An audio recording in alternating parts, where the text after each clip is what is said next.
Join me as I visit the 5 boroughs of New York City with 5 of the best mirrorless cameras on the market. I meet the locals, try out the best food, and take you along for the ride. Today I'm heading into Adorama Camera Rentals to pick up the Leica M240. No doubt some people think that the Leica M doesn't belong in a mirrorless showdown, but it is mirrorless, it now has video, and it has focus peaking, and one of the things people love about mirrorless is the ability to use Leica lenses on them. Well, guess what? You can do that with this one as well. This has a 24 megapixel CMOS sensor, and it will do full HD video recording, but only at 24 or 25 frames per second. ISO sensitivity is the lowest in the range, 200 to 6400. You can extend that down to 100. Maximum shutter speed is only 1/4000th of a second, and that's not great when you've got amazing glass like the Noctilux 0.95 to deal with. If you're shooting with that in daytime, 1/4000th of a second can really be an issue. The body isn't cheap at $6,000 US, but the lens dwarfs that at $11,000. We're going to talk that through. It is the fastest high quality prime lens on the market. So we did also bring along a high performing Leica 35mm Summer Lux, and that comes in at the bargain price of just $5,200 US. Cha-ching. With this ritzy camera, where should we head? I think it's got to be glamorous Staten Island. Let's go. Hey everyone, unfortunately for the first time in my professional career, I lost images. All the shots I took with the Leica M240 in Staten Island are gone. So I hustled with the help of DigiDirect in Sydney to take more test shots in Sydney, and then on the Leica booth at Photokina to put together some images to complement the time spent in Staten Island. You still get all of my thoughts in the video. It's the best I could manage. Let's get into it. Okay, let's test this Leica out. So, elephant in the room time. Staten Island isn't the most glamorous place, and it's not on many tourist destination list. In the same way that the Leica M240 isn't exactly a mirrorless, it doesn't have an EVF, it is still technically mirrorless. And Staten Island is technically still a borough of New York City without all of the glamour. If you do get to go there, make sure you go and take the ferry. It offers a really great ride out past the Statue of Liberty, and if you want to, you can just change boats and come straight on back. But there are a few things worth seeing over in Staten Island itself. All right, so left Manhattan, just over there. I forget what I was going to say, but I want to take this guy's portrait. I'm gonna follow you. Would you mind if I take a photo of you? You look so cool. I'm here to test this camera out today. Maybe we can just come in over here. Do you live in Staten Island? Yeah. What's there to do here? We'll just come over here. That's it? Like for sightseeing, if we were gonna go see something, what would you recommend? Where do skaters hang out? Midland Beach. Midland Beach. Okay. So this is a fairly common thing for me when I'm traveling, whether I'm reviewing or not. If I see someone I find interesting, I'll go and want to take their photo. Nothing fascinates me like people's faces and hearing their stories. I'm so gutted that I can't share these images with you. They're just gone. It's really disappointing. First time this has ever happened to me. But we'll splice in some other shots with the Noctilux to show you here. So the Noctilux is a legend for good reason. It does give incredible swirling bokeh in the background, but at 0.95 it's just incredibly hard to get anything in sharp focus. Luckily the M240 now has peaking, so that makes a difference. Taking a look at these though, it performs reasonably well and you get a lovely blurred background even at f1.4. The version I had in New York that I lost the images from had terrible chromatic aberration though. This one didn't seem to have that. And you can see here, even stop down, you do get a great separation of subject to background that gives a three-dimensional feel. Okay, so we've just landed at Staten Island, ferry from Manhattan. Take 2 after seeing that cool looking guy and grabbing some headshots. The plan, first up we're going to Danino's Pizzeria. This place is meant to be a local institution. Then we'll head across for some ices. Then we're going to something which sounds really fascinating, the Tugboat Graveyard. Let's go catch a bus. Another 30 seconds and another interesting person that I wanted to stop and take portraits of. This guy was really cool, he was happy to pose, and then it turns out he did some photography himself, so he offered to get some shots of me. So it was a fun little start to the day, already with 2 portrait shoots in the bag. It's cool, but I actually like the soft one. Yeah, I like that one too. Yeah. I think that's cool. Can't be shy to get down and dirty to get the shot. So it all went well, then we jumped onto a bus and headed across to Danino's Pizza. Okay, so we've come to the corner of Port Richmond Avenue and Hooker Place, not just because it's hilarious, but for Danino's Pizzeria and Tavern. We caught a bus from the station. I gotta say, I think I've got the angle for this video. When you're thinking of mirrorless cameras, you probably don't think of the Leica M. And when you're thinking of New York, you probably don't think of Staten Island, to be fair. Driving through here was a little bit of a shock. We'll show you some of the stuff we caught along the way. But for now, let's head into Danino's, meet the crew, and try this famous pizza. It had a really nice family vibe. There was, all the history on the walls. All of the staff who worked there, from the wait staff to in the kitchen, all seemed to be family. They had these old school retro gamers, Miss Pac-Man and Frogger, come on. And then a big old list of different pizzas and specials. This is really a local institution. Okay, yeah, let's go for the special sausage and mushroom. Okay. And can we grab a house salad with grilled chicken? Very good. And so can we come in and see them put that one together? Okay. Oh, another situation where I so wish I had the images to show you. It was great to get in the kitchen and hang out with the chef who took us through the process of making our actual pizza. Had a good chat with him about the family history. He put it all together, but I'll show you some other sample images instead, and then we can jump back to eating the pizza. Sorry this video is a bit of a mess. I'm gutted that the photos are gone, but it was that or not bring you the video. So whilst I was in the city playing with the camera that DigiDirect loaned me, I got some different movement shots. This one on a longer exposure, then I turned it to black and white and a square, so we just had the feet showing up. This one I really liked the way the light was catching the wall, so cropped it in and then gave it a quick edit to really bring out some bursting colors, and that was the final one there. Then a couple of shots outside the Apple store when the new iPhone 6 was announced, so here's some of the die-hard fans already lining up a week before it was going to be available. Let's leave Hipster Central and head back to Staten Island. Coming in. Alrighty, here you go. See why you call that the special, my God, it's enormous. Would you like some grated cheese? I think we're better. Yeah. Oh, I can see why they say the crust is famous.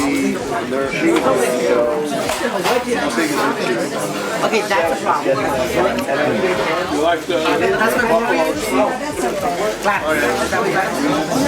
You know that awkward moment when you have to open your Christmas presents in front of your friends? It's always like that when you're on camera eating something and thinking, how much am I going to have to fake that it tastes good, but it's actually really good. When I think of the traditional style pizza, I don't think of something so huge and rich in toppings, but the base is really, really great. Well, the toppings taste good too. Lunch over, time for some arcade games. When I was here as a kid, it was all about quarters and nickels, but dollar bills now. Let's give this a shot. Oh, they're back. Oh, nutsack. How does that not make me whinge? How are you meant to get on there then? There's a reason I don't play video games. I'm not a great loser. So we headed across the road to Ralph's. So what's your most famous ices? What's your favorite? Water ices probably, like Hawaii, watermelon. What's your favorite? The passion fruit. Passion fruit. Can you do half and half? We have to order all of one. 2 flavors. Let's do a blue Hawaiian and a passion fruit then. 2 separate ones? No, a half and half. What's that? Okay. So when they said ices, I thought we were talking like the and then putting the toppings on. I thought that's what a famous Italian ice was. This is like, I don't know, I think you call it gelato or sorbet, something like that. Yummy though, refreshing. I think it's time that we hit the graveyard. This sky is looking perfect. Damn, they make big trucks here. Look at this truck. Yeah, next to me. That's like, they should measure trucks in people. So that's a 42 Matter. Okay, this could be a bit of a laboured analogy, but thinking about those Danino style pizzas stripped back and just traditional, it's kind of like the camera in the sense that there's not a lot to it. There's limited number of buttons, it's a nice clean interface, and if you're into that purist style, this is gonna really work for you. But I have to say, if you're just getting used to it and you're already used to the modern cameras, It's a little bit of a culture shock because suddenly I need to go through a menu structure to get to simple things like exposure compensation. And of course the obvious one, if you're not used to using manual focus, even with the split screen, which is quite handy, it takes practice, and shooting at 1.4 or with this lens 0.95 manually, it's really difficult. So obviously more testing is required, but it's got that kind of feel of if you want to force yourself to slow down and have an old school style day, manually doing everything, really taking your time, it's gorgeous. But if you're going to do anything that requires responsiveness, I'm struggling. And when even shooting our mate in the pizza restaurant, I had difficulty getting focus as he was doing his things, moving around, and he was hardly an athlete. So we made it like 50 feet through the marsh towards the junkyard. But we've been bogged out. It's sloppy and disgusting here. We're not going to make it through here. But it's given me a chance whilst I'm pausing to let my shoes dry to think about this. And I have to say, you know, in their day, Leica were absolute innovators. They brought out products that the market needed, that professionals needed to get their job done. And since then, I wouldn't say they've rested on their laurels, but they've worked really hard to stay true to their essence. And that's meant keeping things traditional and classic as they were 50 or 60 years ago. Now, the last couple of generations of M, they've brought it into the digital era. They're bringing in the new features. This latest one has focus peaking, has live view, has video even, but it's kind of not that accessible. It's easy to overlook it if you're a purist and you don't want to use that kind of stuff. But if you're not used to those things, I'm going to go into this in the usability in the final review. The process of using this, if you're not familiar with using a rangefinder or a manual camera generally, especially with the manual focus, you could really struggle with this. This is a specialist camera, no doubt. But that said, let's try and get into this swamp in a different way, and we'll do a full review at the end.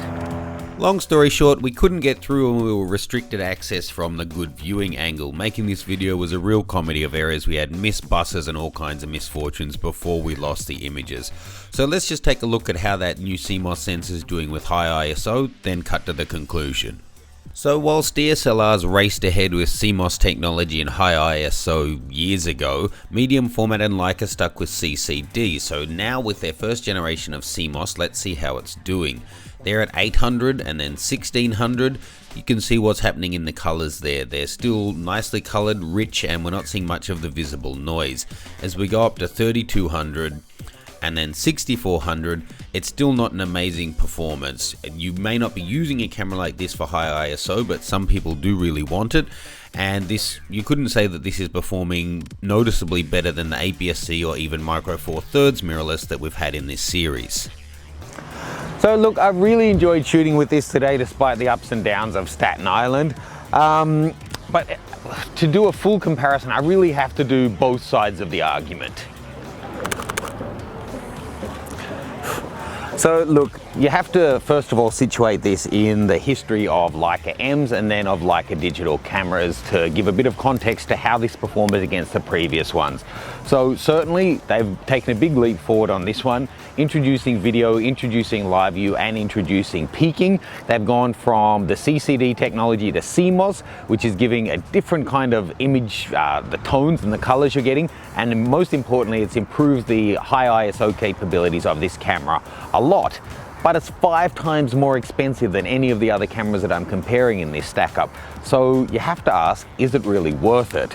So comparing this to its former cameras is one thing. We also need to kind of compare it to the other cameras that it is in the class. Now you may not think of this as a mirrorless camera, it's a rangefinder, it's a Leica, it's up on a pedestal, but it is a mirrorless camera. So if we put aside the legacy of the camera, hide the red dot for a second, but keep in all the important things about the legacy, the build quality, the fact that it opens you up to their wonderful glass, and the features and the actual performance of the camera, well, how does that stack up?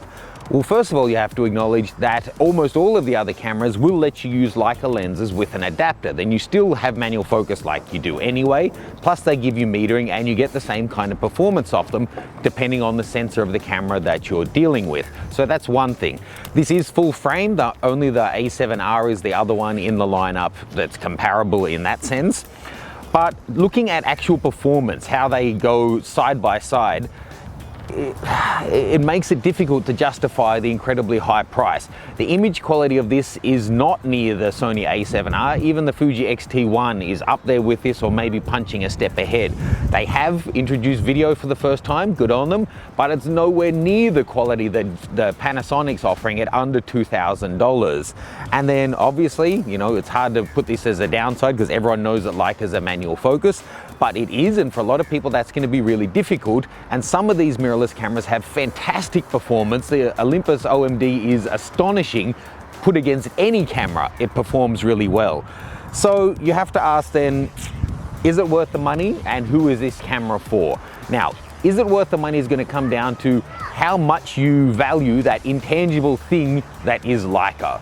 And there definitely is something. There's something about shooting with this camera there's just something special about it that you can't really put your finger on. It is a manual and refined process, and it's really nice. But at times, it's also really frustrating because you don't have quick access to the menus. And then reviewing the images, again, it's this nice mix of something special and ethereal about the images that you get and the bokeh you get from the lenses, but also a bit of frustration and disappointment because there's a lot of missed shots when you're shooting wide open with the lenses. So who's this for? I guess there's two real categories. Either people who put a high price on that intangible aspect, who really love the process of shooting and aren't going to get bogged down in specs and details, but love the build quality, love the aesthetics, and those who just love the aesthetics, love the badge, and have a pocketbook to match it. It is a beautiful camera, but thinking that, you know, this and a Noc Deluxe would cost the same as all of the other 5 cameras and their lens combos together, it's really difficult for me to justify. So whilst I've enjoyed shooting with this, I don't think this one's for me just yet. Thanks for watching. Be sure to stay tuned. We've got 5 of these videos in each of the different boroughs looking at a different mirrorless camera as we explore, try the food, meet the locals. It's great fun. Thanks, please subscribe, and we'll see you soon.